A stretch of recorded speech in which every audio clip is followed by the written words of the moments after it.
So these are my non-negotiables. So for me, obviously, this has come from experience, and one of the things um, I've always tried to do is wherever I've been around other coaches, I've tried to learn about what do they do and what do they do well, and obviously what do some of them do differently, or what would I do differently to them.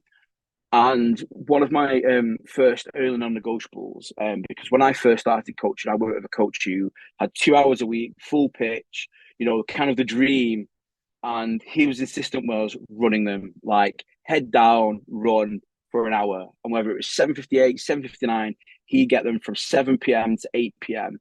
He would literally have them running from 8 p.m. And I would then inherit bored, tired-minded players. So my non-negotiables have always been can it be done with the ball, and likewise, is everyone moving? Because again, is that running would involve queuing or lots of setup time.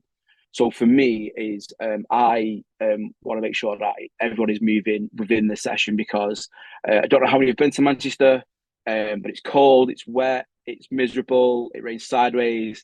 That's June, that's July, that's August. It only gets worse in September, October, November, December when I have my players.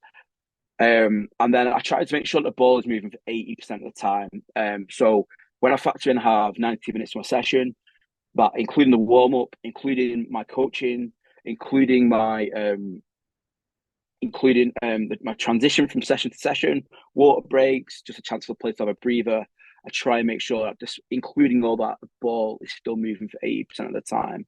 And that's something I try to factor in my session design as well. In addition, is this relevant for my players? So I pride myself on having a player-led environment. So I work in a really strange situation where I'm by the university, so I report to them, but the football club is actually administered and run by the students. So I kind of also report to my players whilst being obviously responsible there for their development. So one of the key things there is to make sure that the environment remains player led because it is their football club. And I'm going to touch very briefly in a moment about the playing principles of the university. But what I always aim to make sure that when I'm designing my sessions, do my sessions relate to how we play? So in some cases, it might be, phase of play, really specific on the nose to how we play. In some cases, it might go a complete other way, and it might be Powerball, it might be Bib Tag, it might be Hungry Hungry Hippos, it might be some fun game where we're just focusing on enjoying it and running around and a bit of team bonding. But the principles of how we play are still involved in the game, albeit not quite as out there. Hopefully a little bit more subtly. And one of the things I always try to do, and this comes from the kind of student that I'm really privileged to work with, is I always try to explain the why.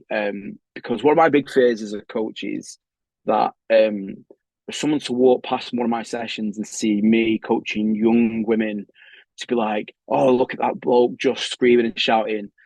For me, it's important that they know why I'm asking them to do something. And it should never be about because I said so. It should all be about building into the development of both the individual, but them as a team as well. So, um, one of my non-negotiables is always to take the time to explain why to my players.